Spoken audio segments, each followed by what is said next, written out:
आज चुनाव तो बीत गया बिहार का, अब रह गया है उसका रिजल्ट। और इसमें एक छोटा सा बात नहीं, बहुत बड़ी बात भी है और छोटी भी बात है। बात ये नहीं है कि हम क्या कहना चाहते हैं, इसमें समझना है कि जिसका जो काम है उसी को भाता है। यहाँ का मौसम थोड़ा सा खुशमिजाज हो गया है, बादल धुंध छाए हुए हैं। पहाड़ों में अभी पहाड़ें जो सुबह का है, अभी लालिमा नहीं निकली है, सूर्य भगवान नहीं निकले हैं। और तो मैं कह रहा था चुनाव के बारे में कि लोग, एक प्रत्याशी ऐसे हैं जो जिनकी जरूरत है इस समाज को, इस देश को, जिनके बारे में वो सब कुछ जानते हैं। और कितने ऐसे लोग हैं जिनका काम कुछ और है, वो काम करते हैं अपना, उसका उस क्षेत्र में वो अपना नाम वर्चस्व स्थापित कर चुके हैं, लेकिन पता नहीं क्यों होड़ सी लगी हुई है कि मुझे राजनेता बनना है। अब राजनेता बनने के लिए आपको वो कला तो आती नहीं है, लेकिन क्या है कि आप चाहते हो कि मैं उस कला में परिपूर्ण हो जाऊं, उसमें भी महारत हासिल करूं। लेकिन पता है, आपके फॉलोअर्स, आपके लोग जिस क्षेत्र में, जैसे मान लीजिए कोई गायकी में है, कोई मास्टर है, टीचर है, कोई जिस क्षेत्र में जो है, संगीतकार, मतलब जो भी है, और वो लोग अपना आकर के राजनीति में आते हैं, घुस जाते हैं, उनको कुछ समझ में नहीं है। तो एक भसड़ मची हुई है। और उसमें क्या होता है कि जिसको जीतना चाहिए वो जीत नहीं पाता, और जिसको नहीं जीतना चाहिए वो जीत जाता है। ऐसा भी होता है। और कितने ऐसे लोग भी होते हैं कि वोट काटने के लिए खड़े हो जाते हैं, उनको नहीं कोई मतलब नहीं है, किसी चीज का मतलब नहीं है, क्या करना है, कैसे करना है, कहाँ जाना है, कब क्या करना है, उससे मतलब नहीं है। बस उनको चाहिए कि हम लोगों के नजर में बन जाएं और उससे कुछ पैसा या जो भी रुतबा या मान सम्मान मुझे मिल जाए। ऐसा कुछ होता नहीं है, क्षणभंगुर है ये सब। और क्षणभंगुर के लिए लोग मतलब अपने भी जिस क्षेत्र में वो हैं, वो उसमें भी अपने आप को गिरा देते हैं।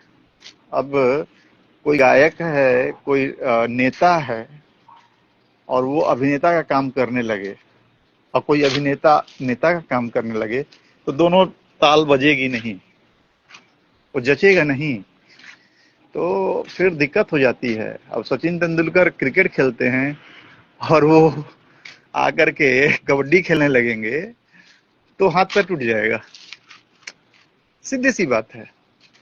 तो भाई लोग, खैर अब तो राजनीतिक माहौल जो है अब खत्म हो गया। अब कल एक दिन के बाद 14 तारीख को रिजल्ट आ जाएगा, और उस रिजल्ट में भी पता नहीं कौन क्या कहाँ कैसे हो रहा है।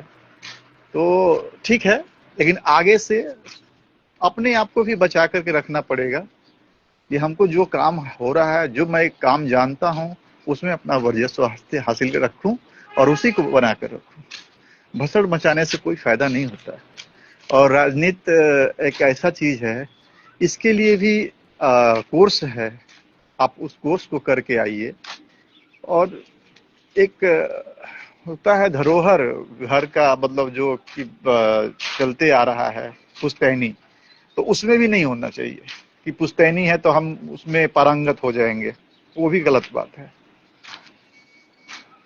ठीक है, आप लोग यहाँ पे बहुत लोग हो, ऐसा नहीं है। हमारे ऑनलाइन में करीब 150 लोग ऑनलाइन हैं, लेकिन कोई नहीं चाहता कि हम सुने कि क्या करें। लेकिन खैर, जो लोग भी हैं सुनेंगे, अच्छा लगेगा। तो देखिए भाई, हम तो कुछ नहीं कहेंगे, हम तो बस इतना कहेंगे कि हम एंजॉय कर रहे हैं इस वादियों का। इस वादी में हम बस पड़े हुए हैं, और ये जो चीजें हैं ना, ये देखने लायक रहती है। ये इतना सुंदर है। अभी लालिमा यहाँ से निकलेंगे सूर्य भगवान, और चुनाव का माहौल 14 तारीख को रिजल्ट आ जाएगा। और इस बीच में देखिए क्या है, कभी कभी ऐसा भी लोग माहौल बना देते हैं कि शांत अशांत करना, ये भी अच्छी बात नहीं है। ये ऐसा नहीं कहते हैं कि इंसान खराब होता है, इंसान कभी खराब नहीं होता है, समय खराब होता है। समय जैसा चाहता है वैसा होता है। इंसान का समय कभी सुख कभी दुख ये लगा रहता है। अब बताइए, 11 तारीख को वोटिंग होनी है और उसके एक दिन पहले दिल्ली में ऐसे ही हवाबाजी हो गई क्या, बम ब्लास्ट हो गया क्या, अरे 24 लोग घायल हो गए, 9-10 लोग एक्सपायर कर गए। पर ये जेन्युइन ये नहीं है कि मैं बता रहा हूं आप लोगों को कि ये ऐसा हुआ है, लेकिन है, तथ्य है कि आदमी मरे हैं। आदमी की जान क्या है यार, खिलौना है क्या? खिलौना समझ रखे हो? मार करके क्या करना चाहते, क्या स्थापित करना चाहते हो? वर्चस्व क्या, किस बात की होड़ लगी हुई है? बचो यार, इन सब से बचो और बचाओ, इस देश को बचाओ, अपने आप को बचाओ, शांति से माहौल बनाकर रखो। यहाँ एक चीज है, ये एक चीज मानता हूँ, कलयुग है, कलयुग में अपने भाई भाई के नहीं हुए हैं तो और क्या है। और इसमें लड़ाई जो है ना, पहले की लड़ाई और आज की लड़ाई में बहुत अंतर है।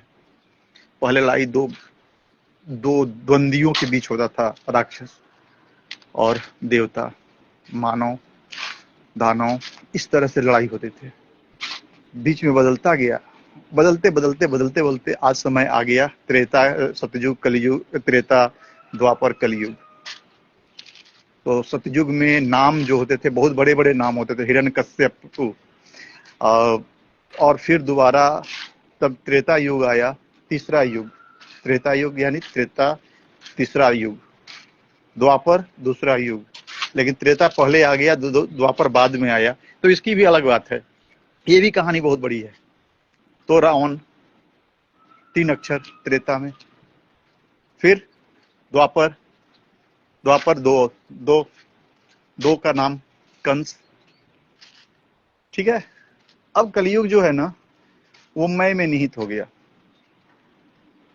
द्वापर में एक परिवार में आ गए, त्रेता में दो दो देश में होते थे, द्वापर में एक परिवार में ही लड़ाई होने लगी, और कलयुग में आपके शरीर में ही अंदर में मैं और मैं, दूसरा कोई नहीं, लड़ने वाला कोई नहीं है। आपका शत्रु कौन है? आपका शत्रु मैं है। तो मैं को मारो, नहीं मारोगे, जिस दिन नहीं मारोगे वो मैं हावी हो जाएगा और आप पर वर्चस्व कर लेगा और आप कहीं के नहीं रहोगे। तो मैं को मारो यार। इस मैं को मारने के लिए ही भगवान को आना पड़ेगा कलयुग में, ये तो सबको जग जाहिर है। लेकिन हाँ, ये चीज है कि अपने आप को बचाओ, जितना बचा सकते हो बचा लो। और चुनाव, लड़ाई, युद्ध, ये बहुत आडंबर है, इससे बचो। बस और कुछ नहीं कहूंगा। धन्यवाद। आपका दिन शुभ रहे। जय श्री राम। राधे राधे।